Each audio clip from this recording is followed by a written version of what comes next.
जय हिंद मेरे little champs, कैसे हो आप सभी। आई होप एकदम फर्स्ट क्लास होंगे और बहुत अच्छी तरीके से अपनी पढ़ाई को कंटिन्यू कर रहे होंगे। आज हम करने वाले हैं बेटा पार्ट 3, यानी जिसमें हम क्वेश्चन 4 से क्वेश्चन 8 तक के सवालों को सॉल्व करेंगे। तो बिना किसी देरी के स्टार्ट करेंगे, लेकिन उससे पहले अगर आप चैनल पर नए हो बेटा तो इससे पहले की सारी क्लासेस हो गई हैं, चाहे आप क्वाड्रिलेटरल्स की बात कर रहे हो, नंबर्स प्ले में जो पार्ट 1 एंड पार्ट 2 है उसकी कॉन्सेप्ट पढ़ा दिया है बेटा। उस चैप्टर 3 की बात, चैप्टर 2 की बात, चैप्टर 1 की बात, सारी वीडियो वहां पर अवेलेबल है। साथ ही एक वन शॉट कंप्लीट में आपको मिल जाएगा बेटा लाइव सेक्शन में, जिसमें मैंने चैप्टर 1 से लेकर के चैप्टर 7 तक कंप्लीट बुक पढ़ा दिया है बेटा, जब आपके हाफ ईयरली एग्जाम से। तो अगर आपके हाफ ईयरली एग्जाम अब आ रहे हैं तो भी आप उसको रेफर कर सकते हो, क्योंकि मैंने उसमें चैप्टर 1 से लेकर के चैप्टर 7 तक सारे डिटेल में सब कुछ पढ़ा रखा है। लाइव में जाकर के आप देख सकते हो, और वीडियो सेक्शन में आपको हर चैप्टर की डिटेल में पार्ट वाइज 20-25 मिनट 30 मिनट की वीडियो मिलती जा रही है बेटा, ठीक है। बाकी आप चैनल पर नए हो यार तो चैनल को सब्सक्राइब कर लेना, क्योंकि आपके प्यार और सपोर्ट की बहुत जरूरत है। अगर आप चैनल को सब्सक्राइब करोगे तो ज़्यादा बच्चों तक पहुंचेगा, और शेयर करोगे तो ज़्यादा बच्चे इस क्लास का लुत्फ उठा पाएंगे, यानी इस क्लास का बेनिफिट उठा पाएंगे बेटा। क्योंकि यूट्यूब पर पूरे जगहों पर ये क्लासेस नहीं चल रही, कोई नहीं पढ़ाता बेटा, इसलिए हमने ये सोचा है कि हम हर एक बच्चे को हर एक चीज़ डिटेल में फ्री ऑफ कॉस्ट दे सके। अगर वो पढ़ने का इच्छुक है तो उसे फ्री में दिया जाना उसका राइट है बेटा, क्योंकि एजुकेशन सबके लिए मान्य रहती है, ठीक है। तो यार शेयर कर देना, सब्सक्राइब कर देना और लाइक करना मत भूलना। चलिए बिना किसी देरी के स्टार्ट करते हैं। और स्टार्ट करने से पहले थोड़ा सा एक बता दूं, कल इससे पहले वाली जो मैंने लास्ट क्लास ली थी, जिसमें क्वेश्चन नंबर 3 का लास्ट क्वेश्चन था बेटा, उसमें मैंने समझाया था सब कुछ, आप जाकर के जब सुनोगे। बट मैं लिखते वक्त यहाँ पर बाय मिस्टेकली यहाँ पर ऑलवेज ट्रू लिख दिया था, तो उसको कर दिया, क्योंकि मैंने आपको जब आप इसको सुनोगे लास्ट टाइम, जो लास्ट वाली क्लासेस से पहले वाली जो क्लास थी बेटा, उसमें मैंने इसको समझाया बहुत अच्छे तरीके से था, पूरा एक्सप्लेनेशन दिया था। तो और आपको बताया भी था कि समटाइम ट्रू होगा, लेकिन लिखते वक्त ध्यान में मैंने ऊपर लिखा था ऑलवेज ट्रू, और उसी को देख करके यहाँ पर लिख दिया था। तो उसका एक ध्यान दे देना, चेंजेस कर लेंगे बेटा यहाँ पर। ये इसका जो आंसर आएगा वो सम टाइम ट्रू आएगा। क्या आएगा? Some time true. Some time true इसलिए होगा बेटा क्योंकि मैंने पूरा डिटेल में समझाया हुआ है, उस क्लास में जाकर के आप देख लेना है। तो इसका आंसर सम टाइम ट्रू आने वाला है। चलिए आज स्टार्ट करते हैं क्वेश्चन नंबर 4 से। और क्वेश्चन नंबर 4 से समझने से पहले थोड़ा सा बेसिक सा समझते हैं। बेसिक का मतलब आपने बचपन से एक चीज पढ़ा होगा। जैसे मान लो बच्चा, अगर हमें किसी नंबर में डिवाइड करना हो, जैसे हम 5 में डिवाइड करते हैं 2 से, तो हम क्या करते हैं, 2 2 जा 4 हो गया बेटा, ये आ जाता है 1। तो इसको हम बोलते हैं डिवाइजर। डिवाइजर का मतलब, डिवीजर का मतलब होता है बेटा जिस चीज से हम डिवाइड करने वाले हो। इस वाले बंदे का नाम होता है डिविडेंड, मतलब जिसमें हम डिवाइड करते हैं उसको। ये हमारा क्वेश्चन होता है, ठीक है बेटा। और ये हमारा जो होता है वो रिमाइंडर होता है। तो यहीं से ये क्वेश्चंस बनने वाले हैं, जो आपके सारे क्वेश्चन सॉल्यूशन बनते हैं। यानी जब कभी भी आपके सामने कुछ भी नंबर आता है, तो जैसे मान लो कि डिविडेंड को आप एन से दिखा दो या किसी और लेटर से दिखा दो, यानी इस डिविडेंड को हम एन से दिखा दिए, तो ये जो आपका डिविजर होता है, मान लेता हूँ डी या कैपिटल डी, इसमें आप क्वेश्चन से मल्टीप्लाई करके रिमाइंडर को प्लस करते हो। इसी कॉन्सेप्ट पर आप आगे आने वाले जितने भी क्वेश्चन 4 to 8 हैं उसी को सॉल्यूशन की तरफ चलोगे बेटा, और वैसे ही क्वेश्चंस को सॉल्व करोगे। तो मतलब बेसिकली क्या होता है कि अगर मुझे 5 निकालना होता है तो मैं इस 2 में मल्टीप्लाई करके जो रिमाइंडर होता है उसको प्लस कर दूंगा, तो 5 आ जाएगा। 2 2 जा 4 + 1 5 आ जाएगा, जो कि मेरा डिविडेंड होता है। तो अगर डिविडेंड को हम एन से दिखाते हैं, तो जो आपका क्वेश्चन और डिविजर होता है उसका प्रोडक्ट जो होता है उसमें रिमाइंडर को प्लस करने पर आपका आंसर क्या मिल जाता है? डिविडेंड। तो डिविडेंड का फॉर्मूला यही बन जाता है बेटा, नॉर्मली आप जानते हो। समझ में आ गई बात? अब हम बारी बारी से सारे क्वेश्चंस को पढ़ेंगे, और जैसा पैटर्न होगा जो भी बोलेगा इसी थीम में रखना स्टार्ट करेंगे और क्वेश्चंस को सॉल्व करेंगे बेटा, ठीक है। चलिए क्या लिखा है, find a few numbers that are leave a reminder of 2 when divided by 3। अब ध्यान से समझो बेटा, जिससे हम डिवाइड करते हैं वो हमारे लिए क्या होता है? डिवीजर होता है बेटा। अगर हम 2 से डिवाइड कर रहे होते हैं तो वो हमारे लिए क्या होता है? 2 डिवीजर होता है। तो इसका मतलब मैं यहां पर अगर लिखना चाहूं, पहला केस ध्यान से समझना बेटा। फर्स्ट केस बोल रहा है कि रिमाइंडर 2 बचता है। रिमाइंडर 2 बचता है जब हम डिवाइड करते हैं 3 से। 3 से डिवाइड करते हैं, किससे डिवाइड करते हैं? 3 से। तो क्वेश्चंस तो हमें पता नहीं कितना टाइम जाएगा, तो उसको वही रहने देते हैं। क्या मिलेगा हमें डिविडेंड मिल जाएगा। पहला केस बन रहा है, पहला केस समझ में आया कि रिमाइंडर कितना बचा बेटा? 2। किससे? जब हमने 3 से डिवाइड किया, तो ये हमारे लिए डिवीजर बना।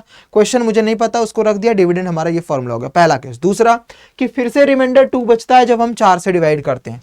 फिर से रिमाइंडर 2 बचेगा बेटा जब हम 4 से डिवाइड करते हैं, तो भी केस बनेगा। यानी फिर से सेकेंड केस में भी यही बोला जा रहा है कि n बराबर 3 × q + 2, मतलब 3 में अगर किसी क्वेश्चन को मल्टीप्लाई कर दोगे तो रिमाइंडर में प्लस करते ही आपका डिविडेंड मिल जाएगा। तो यहां तक आपको समझ में आया कि नहीं? जल्दी से बता दो। यहां से कमेंट बॉक्स में करके बताना। सिंपल सा है कि जब हम 4 से डिवाइड करते हैं तब भी रिमाइंडर 2 बचता है, या 3 से डिवाइड करते हैं तब भी रिमाइंडर 2 बचता है। तो रिमाइंडर के जगह पर 2 रखा और डिविजर जिसे हमने डिवाइड किया वो रखा, और बाकी क्वेश्चन और नंबर को हमने एज इट इज रख दिया। ठीक है, इसने बोला राइट एन अलजेब्रिक एक्सप्रेशन। देखो बेटा हमने अलजेब्रिक एक्सप्रेशन के फॉर्म में लिख दिया, यही हमारा अलजेब्रिक एक्सप्रेशन होता है। जब हम किसी टर्म्स में लिखते हैं, किसी वेरिएबल के साथ में लिखते हैं, तो हमारा अलजेब्रिक एक्सप्रेशन हो जाता है। अलजेब्रिक एक्सप्रेशन का मतलब होता है जिसमें वेरिएबल हो, स्टार्टिंग में मैंने पढ़ाया था, जिसमें वेरिएबल हो, जिसमें कांस्टेंट टर्म हो, जिसमें आपका मैथमेटिकल ऑपरेटर हो। बढ़िया तरीके से अलजेब्रिक एक्सप्रेशन पहली क्लास में पढ़ाया था बेटा, उसको जाकर के जरूर देख लेना। ठीक है, तो ये हमारा अलजेब्रिक एक्सप्रेशन हो गया। लेकिन हमें ऐसे नंबरों को फाइंड करना है। तो जब कभी भी ऐसा केस बने बेटा, ध्यान से सुनना, अगला पॉइंट जो बताने जा रहा हूं उस पॉइंट पर आगे आने वाले सारे क्वेश्चंस का सॉल्यूशन हो जाएगा।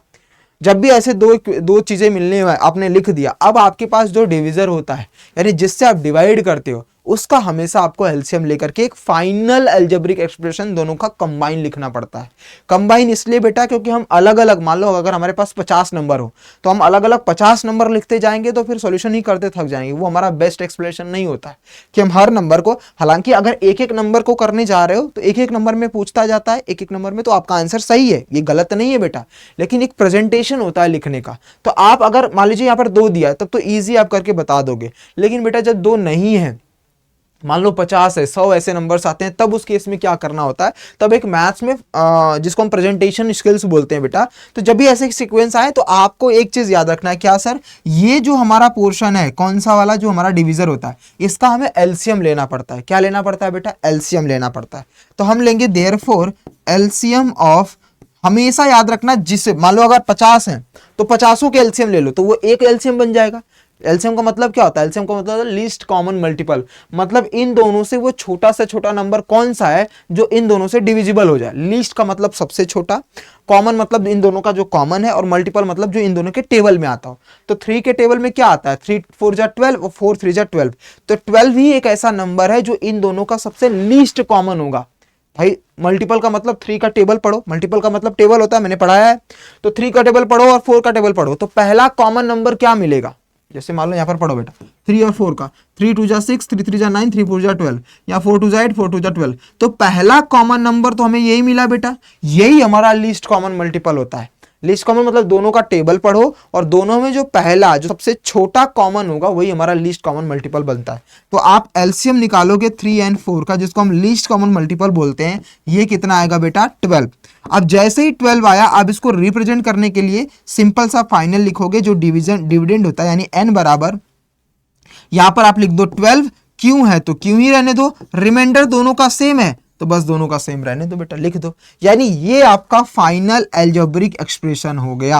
इसको हम बोलते हैं करेक्ट वे में अलजेब्रिक एक्सप्रेशन लिखना। यानी जो आपसे पूछा ना अलजेब्रिक एक्सप्रेशन बताओ, अलजेब्रिक एक्सप्रेशन वेयर, यहां पर लिख सकते हो आप, जहां पर ये जो Q है बेटा, Q एक होल नंबर है। क्या है, होल नंबर्स। अब होल नंबर्स पता होता है Q बराबर क्या होता है, 0 1 2 3 एंड सो ऑन। इस तरीके से आप बता सकते हो Q की वैल्यू 0 से लेकर के इनफाइनाइट तक आती है। क्या ये समझ में आया पॉइंटर्स, मैंने क्या बोला बेटा। सबसे पहले फिर से समझाता हूं, ध्यान से समझो।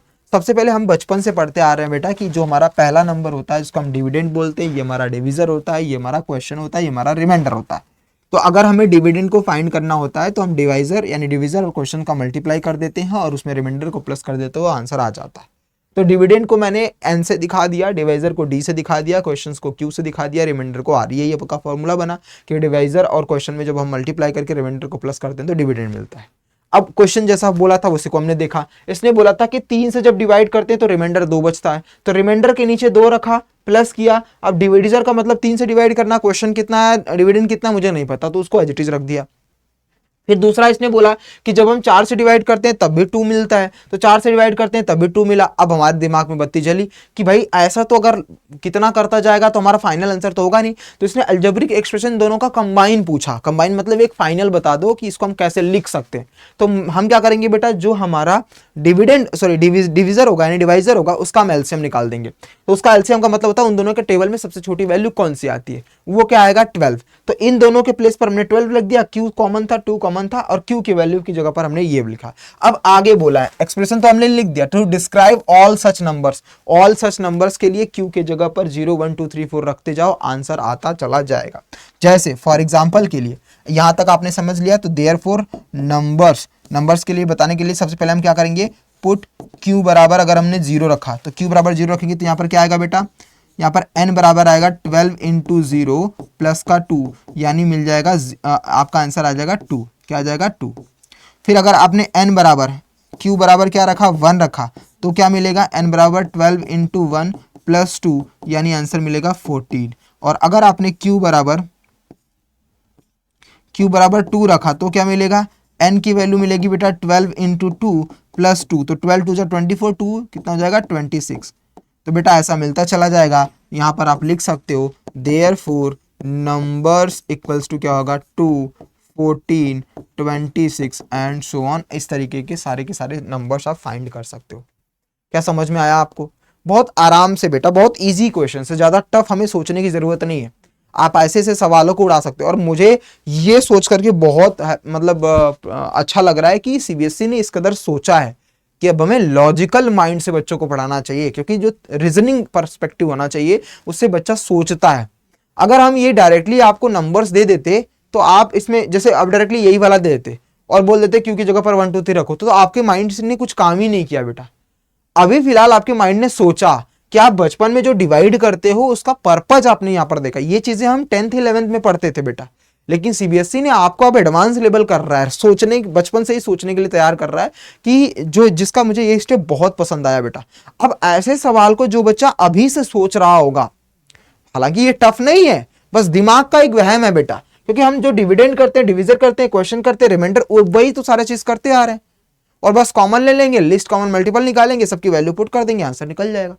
चिंता करने की कोई बात नहीं। अलग अलग तरीके से तुम्हें घुमा के पूछेगा, फॉर्मूला एक ही याद रखना, इसी फॉर्मूले पे क्वेश्चन हम निपटा रहेंगे बेटा। ठीक है, समझ में आ गया? चलो अगले क्वेश्चन पर चलते हैं। अगला तो अच्छा खासा मस्त एकदम पजल है, आपकी रिडल है बेटा, लेकिन प्रेजेंटेशन वैसा ही करना पड़ेगा जैसा सोचा है आपने। आइए पढ़ते हैं, देखते हैं क्या क्या चीजें बोला है, उसके हिसाब से हम देखते हैं बेटा क्या लिखा है। I hold some pebbles not too many, मेरे पास कुछ पेबल्स हैं बट बहुत सारे नहीं है। अब अजम्पशन बेस्ड है, जिससे रिडल चैलेंज होती है ना, उसको हमें मैथ्स के टर्म्स में समझना है बेटा। When I group them in threes, group them three का मतलब थ्री थ्री के पेयर में जोड़ते रहे ना, मतलब एक ग्रुप में 3 हो। तो सिंपल सा क्या कहने का मूड बना रहा है, ये डिविजिबल। जैसे मैंने आपसे पूछा बेटा कि मान लो आप पूरे क्लास में 12 लोग हो, या मान लेता हूं कि बेटा 14 लोग हो। पूरे क्लास में बच्चे कितने हो? 14 लोग हो, सपोज करो, छोटा सा ले लेते हैं। अब अगर इसको 3 के ग्रुप में डिवाइड कर दो तो कितने ग्रुप बनेंगे? इसका मतलब क्या, आप तो डिवाइड ही कर रहे हो बेटा। तो अगर 3 4 जा 12 तो 4 ग्रुप बनेगा और 2 बच्चे रिमेनिंग बच जाएंगे। तो ये रिमेनिंग बचने का मतलब रिमाइंडर हुआ, और 4 जो ग्रुप बना है बेटा ये हमारा डिविजर हो गया, क्वेश्चन बना। और 3 का हमने ग्रुप बनाया तो ये हमारे लिए क्या बन गया? डिविजर हो गया। और ये 14 हमारे लिए क्या बना बेटा? ये डिविडेंड बन गया। समझ में आई बात? फिर से सुनो, मैंने बोला मान लो आपकी क्लास में 14 बच्चे अभी तक फिलहाल आए हैं स्कूल में, ठीक है। अब 14 बच्चे अगर आए हैं तो 14 बच्चों को 3 के ग्रुप में डिवाइड करो, 3 के ग्रुप में बांट दो। इसका मतलब क्या हुआ? आपने डिवाइड करा तो 14 हमारे लिए क्या बन जाएगा? डिविडेंड। 3 का ग्रुप बना रहे हो, मतलब 3 में कितने कितने लोग बन सकते हैं? 3 का कितना ग्रुप बन सकता है? आप डिवाइड कर रहे हो तो ये डिविजर का काम करेगा। 3 4 जा 12 मतलब 4 ग्रुप बनेगा और 2 लोग बच जाएंगे, तो जो बचेंगे वो रिमाइंडर का काम हो जाएगा। और 4 ग्रुप बना, ये हमारा क्वेश्चन का काम बन जाएगा। फिर से वही फॉर्मूला, कौन सा बेटा? वही सिंपल सा बेसिक सा फंडा, क्या कि सर जो हमारा डिविडेंड होता है वो divisor into questions plus reminder के बेस पर ही कॉन्सेप्ट काम करता है। बस इसी के बेस पर अब हमें क्वेश्चंस को सॉल्व करना है। इन्होंने क्या बोला कि पहला केस बोल रहे हैं, फर्स्ट केस क्या बोला इन्होंने? पहला केस बोला कि 3 से डिवाइड करो तो 1 स्टेज विथ मी, मतलब 1 बच जाता है, 1 रह जाता है। तो सिंपल सा बेटा n की वैल्यू क्या आएगी? n की वैल्यू क्या आएगी? 3 इंटू क्यू प्लस 1 बच गया। समझ में आया पहला कॉन्सेप्ट कि अगर हम 3 से ग्रुप बनाते हैं तो 1 बच जाता है। अगला लाइन बोला है कि try pairing them up. Pairing का मतलब होता है बेटा जोड़ा बनाना। वैसे तो देखने पर ये इंग्लिश वर्ड है, लेकिन मैथ्स में इसको पेयरिंग का मतलब होता है जोड़ा। जोड़ा कितने का जोड़ा बनता है? 2 ही का कपल बनता है, 2 ही जोड़ा बनता है बेटा। ऐसा तो नहीं कि 4 का कपल बनता है, कपल तो 2 ही होते हैं ना बेटा, पेयर तो 2 ही होता है ना। तो ट्राई इसका मतलब होता है यहां से। अब कुछ बच्चे होंगे कि यहां से इसको स्किप कर देंगे, आगे लाइन पढ़ेंगे कि नंबर यहाँ तो 5 दिया, यहाँ 3 दिया, तो 2 कहाँ इसमें आ गया? नहीं बेटा, ये पेयरिंग का मतलब ही होता है 2-2 का पेयर बनाना। पेयर तो 2 ही लोगों का बनता है, पेयर तो 2 ही का बनता है।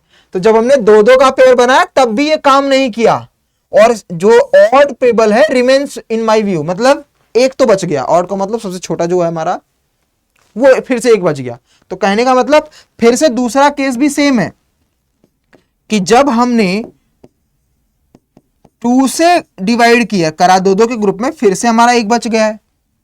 2 का ग्रुप बनाया बेटा तो फिर से हमारा एक बच चुका है, बचा है ना बेटा, चीजें समझ में आ रही है ना। अगला पॉइंटर्स देख लो। नेक्स्ट क्या बोला है, group them 5 yet 1 still around. अब 5-5 का ग्रुप बनाना है, 5-5 का ग्रुप बनाओगे जब, तो क्या केस बन रहा है बेटा, जरा चेक करो।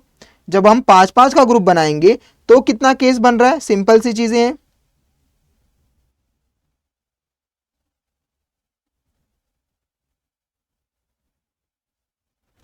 चलो 5-5 का ग्रुप बनाओ बेटा। तीसरा केस क्या बन रहा है, ये भाई साहब बोल रहे हैं कि जब हमने 5 का ग्रुप बनाया तो फिर से 1 बच गया, मतलब फिर से वही कंडीशन कि 5 इंटू क्यू प्लस का 1। अगला बोलता है बट जब हमने 7 का ग्रुप बनाया तो परफेक्शन इज फाउंड। परफेक्शन का मतलब कंप्लीट डिवाइड हो गया, मतलब रिमाइंडर आपका 0 बच गया। तो इन तीनों का पहला निकाल लेते हैं, फिर हम 7 के बारे में समझेंगे। समझ में आया, बहुत अच्छा, बहुत अच्छी रीडल है बेटा, ध्यान से समझते चलो। पहला क्या बोला इन्होंने कि 3 से डिवाइड करोगे यानी 3-3 का ग्रुप बनाओगे तो 1 बचेगा, 2-2 का ग्रुप बनाओगे तो 1 बचेगा, 5-5 का ग्रुप बनाओगे तो 1 बचेगा, लेकिन 7 का ग्रुप बनाओगे तो एक भी नहीं बचेगा, यानी परफेक्शन इज फाउंड, मतलब परफेक्शन आपका क्लियर हो जाएगा। तो पहले इन तीनों का, अभी मैंने बताया था कि जब हमें बहुत सारी चीजें मिल जाएं, बहुत सारे लाइन मिल जाएं, तो सबसे पहले उसका एक कंबाइन अलजेब्रिक एक्सप्रेशन बनाना पड़ता है। और उसको बनाने के लिए क्या करना पड़ेगा बेटा, इन सब का एलसीएम लेना पड़ेगा। क्यों इन्हीं का लेना पड़ेगा बेटा, क्योंकि ये ही हमारे वो डिविजर हैं जो नंबरों को डिवाइड करते हैं, ठीक है। तो देयरफॉर हम क्या करेंगे, देयरफॉर एलसीएम निकालेंगे बच्चा, किसका, एलसीएम ऑफ 2, 3 एंड 5 का। तो 2, 3, 5 का एलसीएम निकालोगे तो 2 के टेबल में, 5 के टेबल में और 3 के टेबल में वो कौन सा नंबर है बेटा जो कॉमन मिलता है। तो 2 के टेबल में पढ़ते जाओगे तो 30 आएगा, 3 के टेबल में पढ़ते जाओगे तो 30 आएगा, और 5 के टेबल में पढ़ते जाओगे तो 30 आएगा। उसके अलावा कोई दूसरा नंबर नहीं है। तो आप इससे मल्टीप्लाई कर सकते हो, 5 3 जा 15, 2 जा 30, तो ये आ जाएगा बेटा 30। तो 30 ही इसका एलसीएम बना। क्या बना बेटा, 30 इसका एलसीएम बन चुका है। अब हमें कंबाइन जो दिखाना है, कंबाइन जो दिखाना है बेटा, क्या, देयरफॉर जो हमारा परफेक्ट यानी एक इन सबको मिला करके एक अलजेब्रिक बनेगा, वो बनेगा 30Q प्लस का। अब बेटा ये 1 1 आ रहा है तो 1 कर दो यहां पर, ये हमारा फाइनल आंसर बन जाएगा। ये बनेगा कब तक का, यहां तक का बेटा, कि 5 तक हमने जब डिवाइड किया तो इन सब का कंबाइन जो हमारे पास अलजेब्रिक एक्सप्रेशन मिलकर के आया है वो 30Q प्लस 1 आया गया है। और Q की वैल्यू तो आपको पता ही है बेटा, 1 2 3 0 1 4 रखते जाते और आंसर आता चला जाता है। ये समझ में आ गया आपको, ये पॉइंट्स क्लियर हो गए बेटा, ठीक है, डन। नेक्स्ट, अब नेक्स्ट पॉइंट चलते हैं। नेक्स्ट पॉइंट बोला कि देखो भैया जब हम 7 से ग्रुप पे डिवाइड करते हैं तो अब फोर्थ केस क्या बोला है इसने कि जब हम 7 से डिवाइड करते हैं यानी n की वैल्यू क्या आएगी, जब हम 7 से डिवाइड करेंगे, 7 इंटू क्यू से डिवाइड करेंगे बेटा, तो रिमाइंडर तो 0 बच जा रहा है। रिमाइंडर क्या बच जा रहा है, 0 बच जा रहा है। 7 से जब डिवाइड करते हैं बेटा तो रिमाइंडर तो 0 बच जा रहा है। ये इनका केस है, ये इनका केस है। हम जानते हैं ये वाले केस में कि जहां पर Q की वैल्यू क्या है बेटा, 1 2 0 भी रख सकते हो, 1 2 3 एंड सो ऑन, क्योंकि होल नंबर्स होता है Q, रख सकते हैं ना बच्चा। तो बस आपको चेक करना पड़ेगा कि इस n के वैल्यू में, क्योंकि देखो 7 से तो वो पूरी की पूरी डिविजिबल हो जा रहा है, यानी 7 से तो वो पूरा का पूरा डिविजिबल हो जा रहा है। बस मुझे चेक करना होगा इस Q के जगह पर वैल्यू रख करके कि वो कौन सा नंबर है। अच्छा आगे और पढ़ते हैं, और लाइन क्या बोला है फिर समझ में और आ जाएगा। 7 से डिवाइड करने पर ये कंडीशन आ गई। आगे लिखा है more than 100 would be far too bold, मतलब 100 से ज्यादा नहीं हो सकते। फॉर टू बोल्ड का मतलब उससे ज्यादा नहीं हो सकते, मतलब अब आपको ये भी चेक करना है कि ये जो n की वैल्यू यानी ये जो डिविडेंड आएंगी बेटा, ये टोटल इनका जो सम आएगा ये 100 से कम ही होने चाहिए। यानी जो भी 7 का टेबल पढ़ोगे वो 100 से ऊपर नहीं जाना चाहिए, 100 से नीचे ही होना चाहिए। वो नंबर जो होगा 7 से जो डिविजिबल हो जाएगा पूरा का पूरा, वो 100 से कम ही होगा, क्योंकि इन्होंने लिखा है ना 100 would be far too bold, मतलब उससे ज्यादा नहीं होना चाहिए, 100 से कम होना चाहिए। तो पांचवा केस इन्होंने क्या कर दिया बेटा कि जो ये n की वैल्यू आएगी ना ये 100 से कम होनी चाहिए। अब हमने आपके सामने सारा केस लिख दिया है, इन तीनों का एक कंबाइन, ये अलग सा केस और ये अलग सा केस। अब इसने पूछा है can you tell me the number of pebbles I hold, आप मुझे बता सकते हो कि इस एन की वैल्यू क्या आएगी? ऑफ कोर्स बता सकते हैं। क्या करना होगा बेटा? सिर्फ इस क्यू की वैल्यू, देखो ये दोनों तो ऑलरेडी सेटिस्फाइड है, ये वाला ऑलरेडी सेटिस्फाइड है क्योंकि जीरो कर दे रहा है, तो मुझे फर्क ही नहीं पड़ता। बस मुझे इसको चेक करना है बेटा, किसको? इस वाले में क्यू की वैल्यू 0 1 2 3 4 रखते जाओ तो देखो आ जाएगा। अब बेटा अगर क्यू की वैल्यू, देखो ध्यान से दिमाग लगाओ, क्यू की वैल्यू अगर तुमने 0 रखा तो 1 मिलेगा, और 1 बेटा 7 से डिविजिबल तो है ही नहीं, हमें 7 से डिविजिबल चाहिए। अब हम अगर 1 रखेंगे, ध्यान से देखते जाओ, ध्यान से देखते जाओ बेटा, यहीं पर लिखता हूं, चेक करते हैं कि कौन सा आंसर आएगा आपका। अगर हमने 0 रखा तो बेटा रिमाइंडर 1 बचेगा, और रिमाइंडर जो होता है वो 7 से डिविजिबल नहीं है, ठीक है। अगर हमने 0 रखा तो 1 से डिविजिबल 1 बचेगा, इसमें भैया 0 रख दोगे 30 इंटू 0 तो 0 आएगा, 1 आएगा, 1 7 से डिविजिबल है ही नहीं, बट हमें 7 से डिविजिबल चाहिए, हालांकि ये 100 से छोटा तो है लेकिन हो ही नहीं सकता। दूसरा, अगर क्यू की वैल्यू 1 रखोगे, अगर आपने क्यू की वैल्यू 1 रखी बेटा, ये क्यू की वैल्यू आपने 0 रखा तो 1 बचा, क्यू की वैल्यू 1 रखा तो 30 इंटू 1 मतलब 30 प्लस 1 कितना आ जाएगा? 31, तो ये आ जाएगा 31। क्या 7 जो है 31 को डिवाइड कर पाएगा? ना जी ना, यानी ये भी क्वेश्चन गलत, क्योंकि ये 7 को जो है नॉट डिविजिबल बाई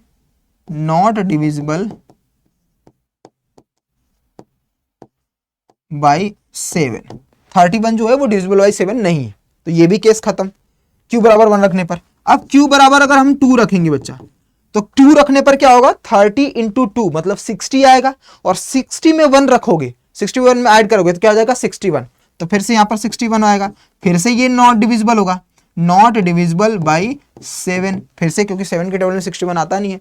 अब क्या रखेंगे? अब तो बेटा 2 रख दिया, 100 से छोटा ही चाहिए, तो ऑफकोर्स अगला वाला आंसर बनना ही बनना चाहिए, क्योंकि 4 रखने पर तो ज्यादा हो जाएंगे। तो बस क्यू की वैल्यू अगर हम 3 रखेंगे बेटा, तो 3 रखने पर क्या मिल रहा है? 30 इंटू 3 प्लस 1 यानी 91, और 91 जो होता है वो 7 का डिविजिबल है और 100 से छोटा है। देयरफॉर हमारा जो आंसर होगा यही आंसर होगा। देयरफॉर उसने पूछा है 91 द नंबर्स 91 पीपल्स यहां पर होने वाले हैं बेटा। समझ में आ गया? बहुत आराम से समझाया है बेटा। सबसे पहले क्या करना है? इन वाले को इस फॉर्म में बनाना है, फिर इसका हमें क्या लेना है? एलसीएम ले लेना है। तो वहां से एक फाइनल एल्जेब्रिक मिल गया क्योंकि तीनों का कॉमन था। उसके बाद दूसरा केस बोला कि 7 का ग्रुप बनाओगे तो उसका रिमाइंडर 0 बन जाएगा, मतलब वो परफेक्ट बन रहा है। फिर तीसरा बोला कि वो 100 से ज्यादा नहीं होना चाहिए। अब इन तीनों का रिलेशन बना करके हमें सॉल्व करना है। हमें पता है ये क्यू की वैल्यू होल नंबर्स होती है, वैल्यू को पुट करेंगे, 0 रखेंगे तो 1 आंसर बचेगा, 1 7 से डिविजिबल नहीं हो सकता, 1 रखेंगे तो 31 आएगा बेटा, 7 से डिविजिबल नहीं होता, 2 रखेंगे क्यू के प्लेस पर तो 61 आएगा, फिर से डिविजिबल नहीं होगा। अगर हमने 3 रखा तो 91 आएगा और 91 7 से डिविजिबल होता है और 100 से छोटा भी है, मतलब तीनों को सेटिस्फाइड कर रहा है। दैट इज वाई हमारा जो पीबल्स होगा वो क्या होगा? 91 होगा। क्लियर हो गया? चीजें समझ में आ गई बेटा बढ़िया तरीके से। चलिए आप क्वेश्चन नंबर 6 पर चलते हैं। अब ताबड़तोड़, अब मुझे लग रहा है अब आपकी स्पीड बन गई होगी बेटा। पढ़ो, देखो क्या लिखा है। टेट ने पूछा क्या लिखा है? ये तथागत, भाई साहब क्या क्या? तथागत चलो पढ़ लेते हैं। Tathagat has written several numbers that leave a reminder of 2 when divided by n। 6 है तो बस सिंपल सा वही फॉर्मूला क्या है कि सर जब हम n निकालेंगे, हम मतलब हमारा डिविडेंड अगर निकालना होगा तो डिवाइजर इनटू क्वेश्चंस में प्लस करके रिमाइंडर को प्लस कर देंगे, आंसर आ जाएगा। इसी थीम पर लिखना है। तो पहला सिनेरियो क्या बोल रहा है बेटा?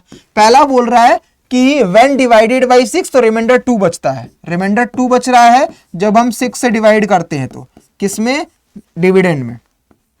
चलो पहला केस खत्म। दूसरा, he claims if you add any 3 such numbers the sum will always be a multiple of 6। क्या ये सही है या गलत है? चलो कोई बात नहीं। अब इन्होंने दिमाग लगाया है बेटा। क्या कि पहला सिनारियो तो इन्होंने बता दिया। क्या बोला बेटा? पहला सिनारियो तो बता दिया, लेकिन अब दूसरा ये बोल रहे हैं कि अब तुम कोई भी अलग अलग 3 नंबर ले लो, कोई अलग अलग 3 नंबर ले लो और उन तीनों नंबरों को प्लस करो। लेकिन इसने एक क्लेम करा है बेटा, सच नंबर मतलब इसी टाइप का नंबर होगा जिसमें रिमाइंडर 2 बच रहा होगा। इसका मतलब भी समझना पड़ेगा वरना क्वेश्चन खत्म हो जाएंगे बच्चा। क्या बोला है? लीव अ रिमाइंडर ऑफ 2 जब हम 6 से डिवाइड करते हैं, तो कंडीशन यही है यहां पर, ये जो सच नंबर बोला ना, 3 सच नंबर्स, मतलब इसी टाइप का नंबर होना चाहिए कि जो 6 से डिविजिबल हो लेकिन रिमाइंडर 2 बचता हो।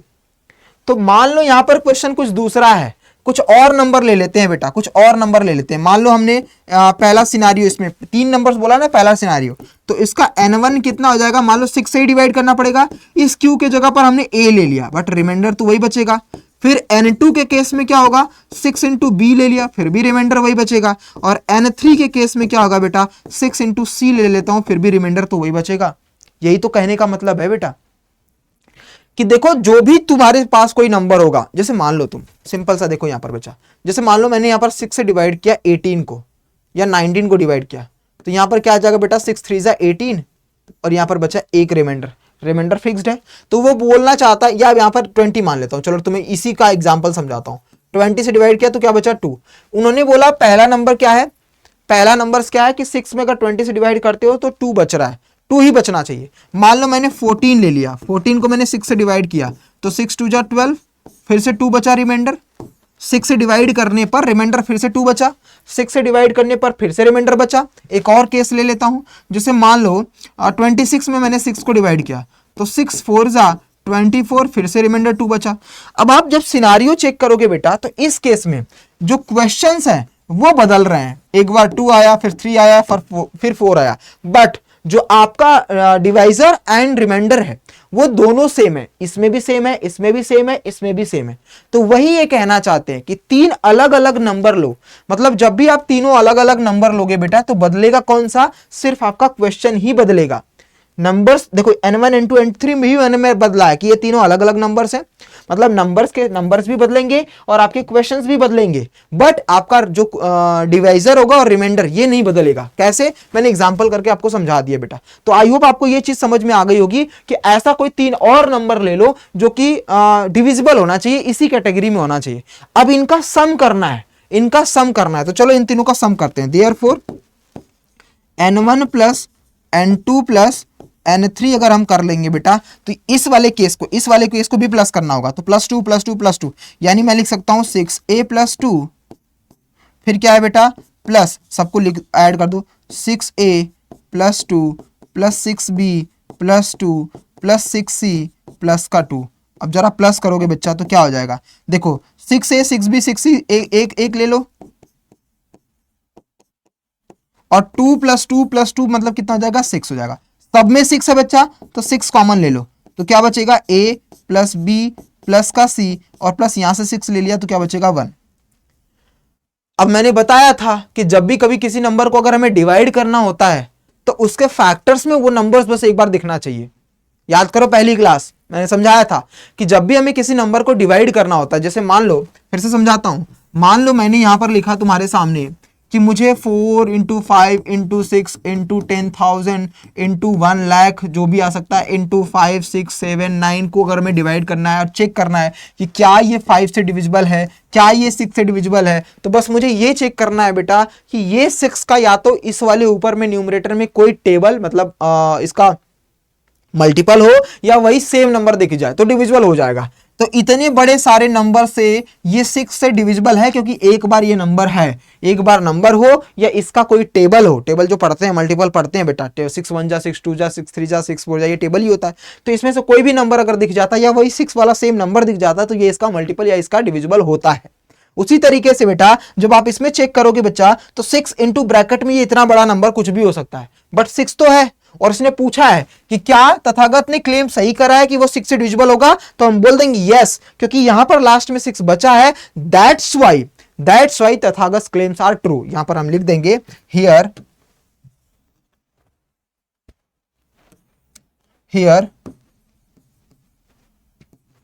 6 आर remain या here 6 are present in multiples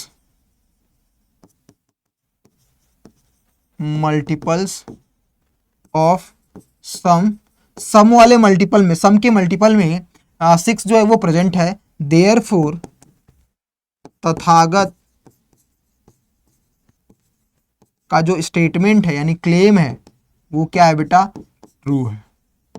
बस कैसे ट्रू है मैंने आपको समझा दिया कि इस वाले सीक्वेंस में 6 है तो ये 6 से डिविजिबल हो जाएगा। आई होप आपने पूरी चीजें अच्छी तरीके से क्लियर कर रखी।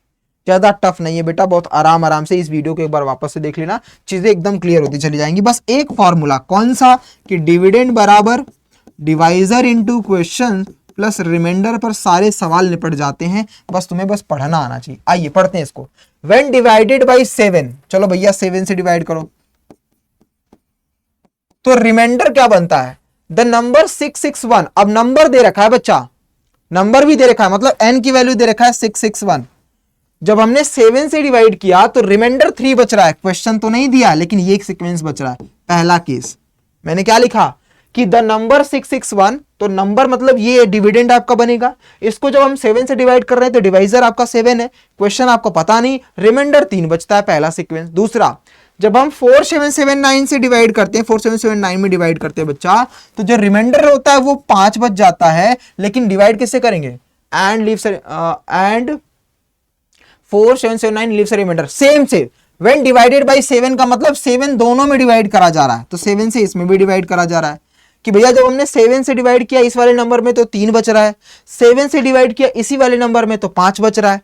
अब ये क्लेम करना चाहते हैं विदाउट कैलकुलेटर, क्या आप कह सकते हो कि जो रिमाइंडर्स हैं, अब हमारा केस किस पर बोल रहा है, अभी तक अगर जब तक बोल नहीं रहा था बेटा हम किस पर जाते थे, हम जाते थे अपने इस वाले डिविजर पर और इसका एलसीएम निकालते थे। अब यहां पर क्या बोला है, यहां पर पढ़ते हैं बच्चा, यहां पर बोला है कि जो रिमाइंडर्स हैं क्या वो फॉलो करेंगे expressions will leave when divided bye 7। जब हम रिमाइंडर को भी 7 से डिवाइड करेंगे तो क्या वो इस वाले एक्सप्रेशन को फॉलो करेंगे। इस वाले एक्सप्रेशन का मतलब ये जो आपके सामने फॉर्मूला लगा है, क्या इस वाले एक्सप्रेशन को फॉलो करेंगे, क्या रिमाइंडर बचेगा। तो आपको क्या करना है, ये जो सारी चीजें देख रही है छलावा है, आपको इस बार काम करना है इस रिमाइंडर पर, इस रिमाइंडर पर काम करना है। और 2 सिनारियो दिया है, एक बार रिमाइंडर को प्लस करो और एक बार रिमाइंडर को माइनस करो, तो क्या केस में रिमाइंडर बचता है या 7 से डिवाइड करने पर क्या चीजें आती है। फिर से समझाता हूं, ध्यान से समझो। इतना बड़ा नंबर दिया है लेकिन है कुछ भी नहीं। इसने क्या बोला है, सुनो ध्यान से, कि ऐसा 661 एक ऐसा नंबर है जिसको हम 7 से अगर डिवाइड करते हैं तो रिमाइंडर 3 बच जाता है। हमने सिनारियो पहला इस वाले फॉर्मूले में पहला वाला लिख दिया। फिर दूसरा बोलता है कि एक दूसरा नंबर है 4779, जब उसको भी 7 से डिवाइड करते हैं तो मेरे पास रिमाइंडर 5 बच जाता है। ठीक है, अब ये नहीं बोल रहा है कि नंबर पर काम करो, या ये नहीं बोल रहा है कि डिवीजर पर काम करो, ये बोल रहा है कि भैया जो हमारा रिमाइंडर आया है, जो हमारा रिमाइंडर बचा है बेटा, उस रिमाइंडर की जो वैल्यू होने वाली है, इस रिमाइंडर को अगर हम 7 से डिवाइड करें, एक बार प्लस करके और एक बार माइनस करके, तो क्या रिमाइंडर बचेगा। तो लेट्स चेक, सिंपल सी है। देयरफॉर पहला केस कि अगर 4779 में हम चेक करें प्लस 661 में रिमाइंडर का, तो जो रिमाइंडर बच रहा है 4779 का कितना बचा है बेटा 5, इसका कितना बचा 3, तो ये बचेगा बेटा, टोटल सम करने पर 8 आया है। और जब भी हम 8 को 7 से डिवाइड करेंगे तो रिमाइंडर 1 बचेगा ही बचेगा, 1 बचेगा ही बचेगा। ठीक है, 1 बचेगा ही बचेगा। क्लियर हो गया, क्लियर हो गया बच्चा। जब अभी 5 + 3 8 हो गया, 7 से डिवाइड करेंगे तो क्या बच जाएगा, 1 बच जाएगा। ये समझ में आ गया आपको। दूसरा सिनारियो सिंपल सा, तो ये इसको फॉलो कर रहा है। दूसरा सिनारियो क्या है बेटा, दूसरा सिनारियो है सेकंड वाला केस है आपका, सेकंड वाला केस है कि इसको माइनस करके करो, यानी 4779 को माइनस कर दो 661 को। तो सिंपल सी चीजें हैं बच्चा, क्या कि इसमें माइनस करोगे, अब ये इसकी वैल्यू है ये 5, ये वाली है 3, तो ये तो बेटा 2 है, ये ऑलरेडी रिमाइंडर बचा हुआ है, इसको 7 से डिवाइड ही नहीं कर सकते, तो ये रिमाइंडर तो 2 ही बचेगा।